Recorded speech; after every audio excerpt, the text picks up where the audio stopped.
Guys আজি আমি গৈ আছোঁ। আজি আমাৰ ঘৰৰ ওচৰত মানে নিচেই কাষতে ক'ব গ'লে শাস্ত্ৰী নগৰত তাত এটা আটক ধুনীয়া ভোগালী বিহুৰ পৰিৱেশ সৃষ্টি কৰি ওলাইছে শাস্ত্ৰী নগৰ ভোগালী বিহু সন্মিলনীয়ে। তো আজি আমি তাতে গৈ আছোঁ এতিয়া, আৰু আপোনালোকক দেখাই থাকিম তাত কেনেকুৱা ধৰণৰ ধুনীয়া ধুনীয়া বস্তু বনাইছে, যিবিলাক আজি আপোনালোকে মোৰ ভিডিঅ'ত চালে হয়তো কালি আপোনালোকৰ ইয়াতে মাঘ বিহুৰ প্ৰথম দিনাখন আহিবৰ কাৰণে আপোনাৰ ইচ্ছা যাব পাৰে। তো অলপ গৈ থাকোঁ গাইজ, দেখাই থাকিম আপোনালোকক কি বনাইছে, আৰু আমি তাৰে কমিটিৰ মানুহখিনিৰ লগতো কথা পাতিম। বহুত ভাল ভাল ধুনীয়া ধুনীয়া বস্তু বনাইছে, বলক। তো গাইজ ফাইনেলি আমি আহি পালোঁ। এইখন হৈছে মেইন গেটখন, আৰু এতিয়া আমি ভিতৰত সোমাই যাম।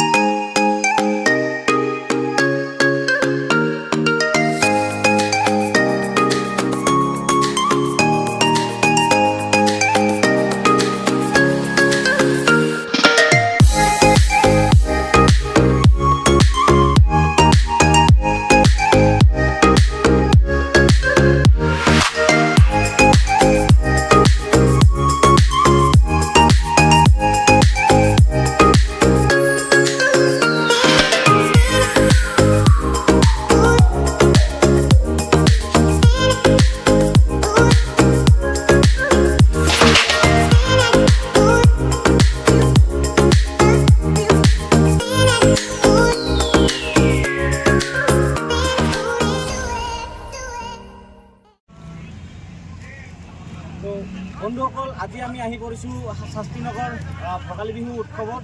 ইয়াৰে যি প্ৰস্তুতি চলি আছে, আজি আমাৰ লগত আছে এই সমিতিৰ, এই ভোগালী বিহু উদযাপন সমিতিৰ সভাপতি বাবলু ভলে দাস ডাঙৰীয়া।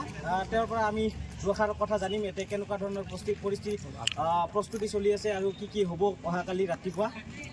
প্ৰথমে আপোনালৈ আমাৰ শাস্ত্ৰী নগৰ ভোগালী বিহু উদযাপন তৰফৰ পৰা যে আগন্তুক ভোগালী বিহুৰ অনেক শুভকামনা জ্ঞাপন কৰিছোঁ।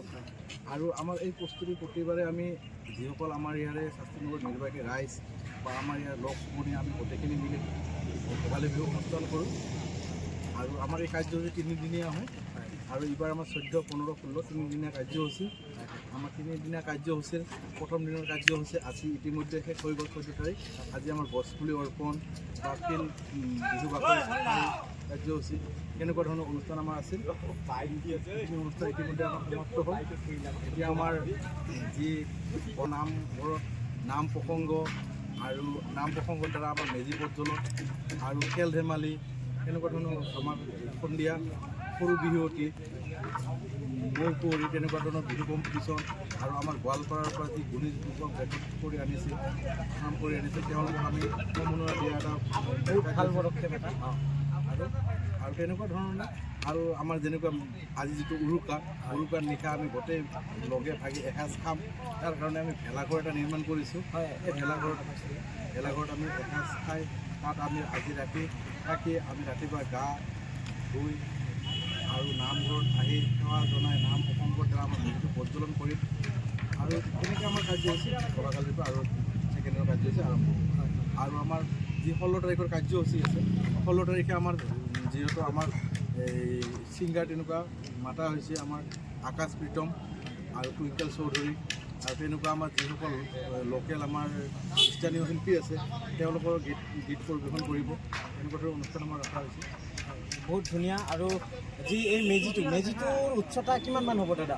মেজিটো আমাৰ 65 ফুট হ'ব।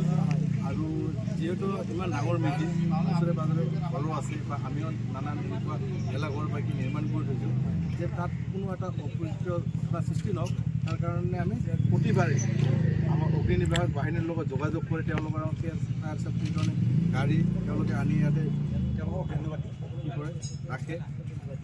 আৰু দাদা আমি দেখা পাই আছোঁ এটা ছাৰপ্ৰাইজ চাগে আজি ৰেডি হ'ব, যিটো এতিয়ালৈকে হৈ উঠা নাই। এইটো ছাৰপ্ৰাইজটো আজিটো যিহেতু অপেন নকৰিব, আমি এই ছাৰপ্ৰাইজটো কালি ৰাতিপুৱা হ'লে আমি দেখা পাম। তো এইটোৰ বিষয়ে কি ক'ব দাদা? যিহেতু আমি প্ৰতিবাৰে কিবা নহয় কিবা এটা শাস্ত্ৰী নগৰবাসী ভোগালী বিহু উদযাপন সমিতিৰ পৰা এটা আকৰ্ষণীয় কিবা এটা বনাওঁ, যে ৰংঘৰ বনাইছোঁ ডাঙৰকৈ, বা ইয়াৰ আগত অসমৰ মেপ, যোৱাবাৰ বৃহৎ জাপি, এইবাৰ ভাবিছোঁ আমি ছাৰপ্ৰাইজ টাইপ ৰাখিম আৰু কিবা এটা হ'ব। আৰু এইটো অহাকালি ৰাতিপুৱা আহিলেহে মানুহখিনি দেখা হ'ব। অহাকালি স্পেচিয়েল থাকিব আৰু কি। হয়, বিহু বুলি ধন্যবাদ আজি আপুনি আমাক এইখিনি সময় দিয়াৰ কাৰণে।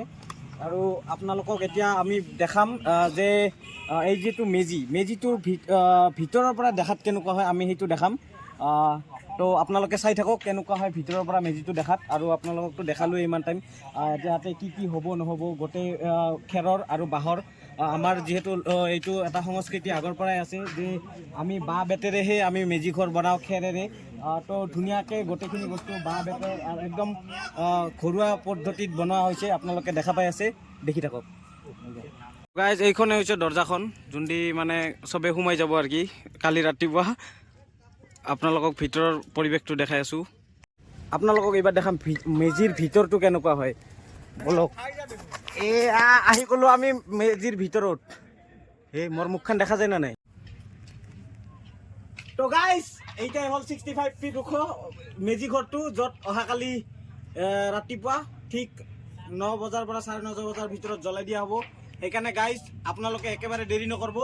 ৰাতিপুৱা 8:30 গা ধুই কেনেকৈ শাস্তিনগৰৰ ফিল্ডত আহক আৰু আপোনালোকে দেখা হ'ব এই 65 ফিট ওখ যিটো কি আছে। মই মোটামুটি 30 ফুট মানত আছোঁ। এই মেজি ঘৰটাত অহাকালি ৰাতিপুৱা জুই লগাই দিয়া হ'ব। গাইজ আহক, সোনকালে আহক, ৰাতিপুৱা সোনকালে আহিব, একদম দেৰি নকৰিব। তো গাইজ এইটোৱে এই ঘৰটো য'ত এটা মানে কি গাঁৱলীয়া পৰিৱেশৰ আধাৰত এটা ঘৰ বনাইছে আমাৰ দাদাই, আমাৰ বিকিদাই এই ঘৰটো বনাই ওলাইছে। এই ঘৰটো আপোনালোকে দেখা পাই আছে, বিৰাট ধুনীয়া মেজি। এতিয়া ঠিক নাই আজি ৰাতিও ইয়াতে জুই লাগি যাব পাৰে। তো এইটো ঘৰটো বনাইছে আমাৰ দাদাই, বিকিদাই। আপোনালোকে দেখক। আৰু যদি কাৰোবাক এনেকুৱা ঘৰ লাগে আপোনালোকে বিকিদাক কণ্টেক্ট কৰিলে হ'ল। বিকিদাৰ ইনষ্টাগ্ৰাম ID, আপোনাৰ আইডিটো কৈ দিয়ক, তাতে আপুনি ফ'ল' কৰিব। কৈ দিয়ক। বিকি দাস এই ঘৰটো বনাই ওলাইছে, একদম ধুনীয়া।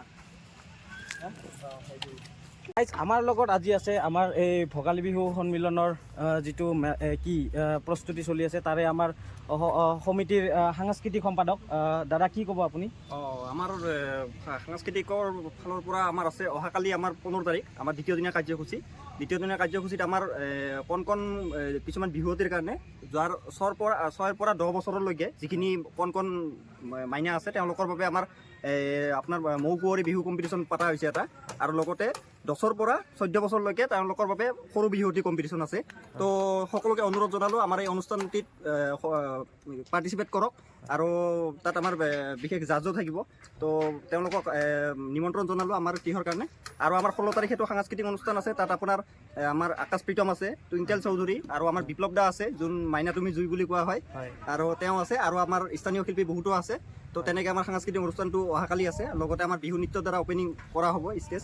লগতে আৰু অহাকালি আহক, সকলোৰে বাবে দৈ চিৰাৰো ব্যৱস্থা কৰা হৈছে আমাৰ ইয়াতে। সকলোৱে আহিব, সকলোকে নিমন্ত্ৰণ থাকিল। বহুত ধুনীয়া হ'ব গাইজ। সকলোৱে কালি ৰাতিপুৱা একদম যিমান পাৰে সোনকালে আহক আৰু আহি কেনেকৈ এই আটক ধুনীয়া পৰিৱেশৰ মজা লওক আৰু সোনকালে আহিব গাইজ। দেৰি কৰিলে কিন্তু নাপাব একো।